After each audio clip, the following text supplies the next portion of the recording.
Last time we studied about what are natural numbers, whole numbers, and what is rational number. Now we also studied about comparison of rational numbers, some of the examples. So today we will proceed with the topic. We will take one example first of comparison of rational number. The example is 3 upon 5 and 6 upon 10. We want to compare these two numbers. Here we can see that we cannot compare them because both denominators are different.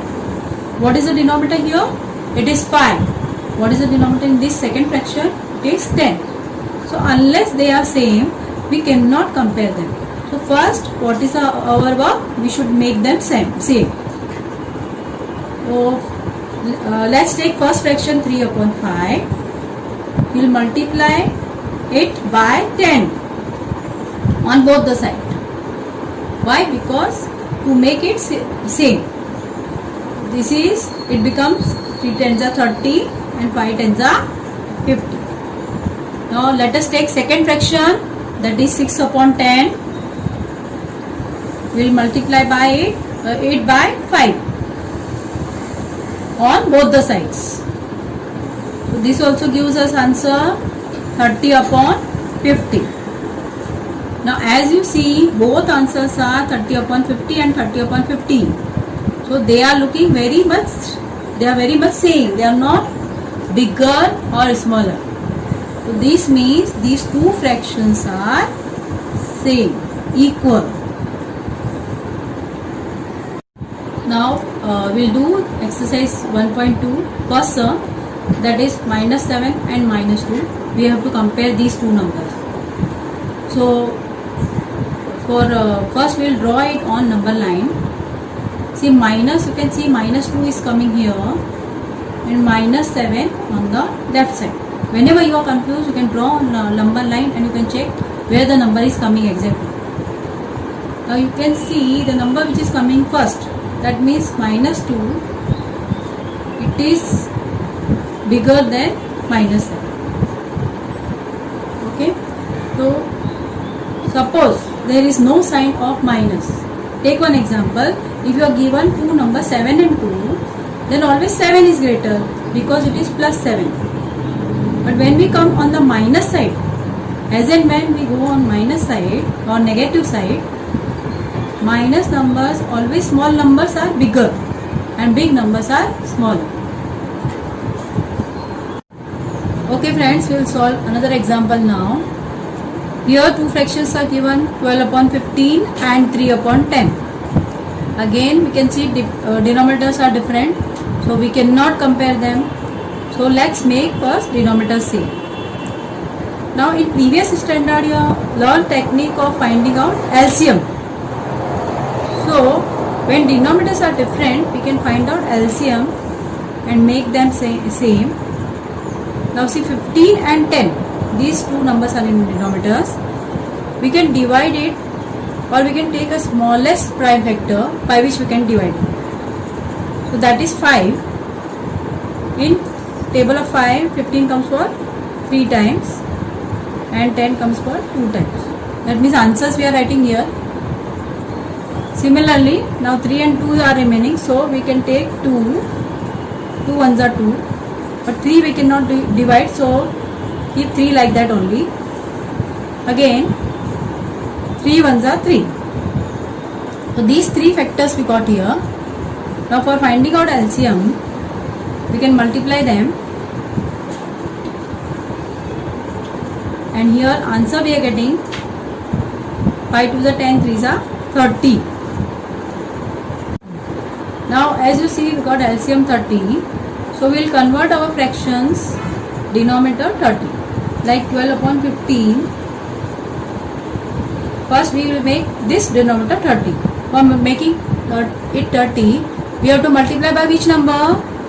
Yes, by 2. 12 also by 2. That means you got answer here 15 2s are 30 and 12 2s are 24. Now take another fraction, that is 3 upon 10. How to make it 30? We have to multiply by 3. Yes. So upper number also by 3. 10 3s are 30 and 3 3s are 9. Now we got new fractions. They are 24 upon 30 and 9 upon 30. Where denominators are same. Now we can compare them easily. Yes. Which is greater now? 24 upon 30. So we got our answer. That means our fraction 12 upon 15 is greater than 3 upon 10. Okay, now let's take another example. It is minus 25 upon 8 and minus 9 upon 6. So again we see denominators are not same. First let's make them same for comparison. So we'll take LCM of 8 and 6.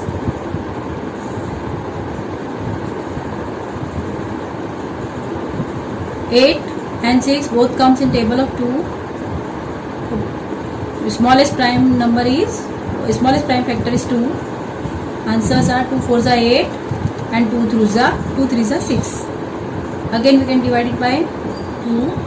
2 2s are 4. 3 you cannot divide. 2 and last is 3. Now let's see what LCM we are getting.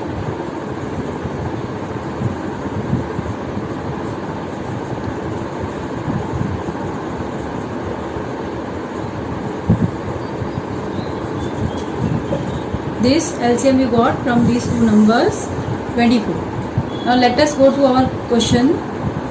8 and 6 are denominators. We have to make them 24. So first fraction, that is 25 upon 8. We have to multiply by which number so that we will get 24 here? Yes, we will multiply by 3. Whenever you are multiplying denominator, that time you have to multiply numerator also. Always remember that. So 8 3s are 24 and 25 3s are 75. This you got minus 75 upon 24. Now take another fraction, minus 9 upon 6. For 24 we have to multiply by 4. Both sides, that means numerator and denominator by 4. We got now 36 upon 24. That is minus 36 upon 24. These are the two fractions we got. 75 upon 24 minus and minus 36 upon 24. Now which number do you feel is greater? Yes, if we see positive side, plus side, then 75 looks bigger. But when we see on negative side, minus 36 is greater. So that means this fraction is greater. So let's go to our main problem. 25 upon 8 minus 25 upon 8 and minus 9 upon 6. That means minus 9 upon 6 is greater than minus 25 upon 8. Okay children, that's it for this lecture. Now next time we will do another exercise.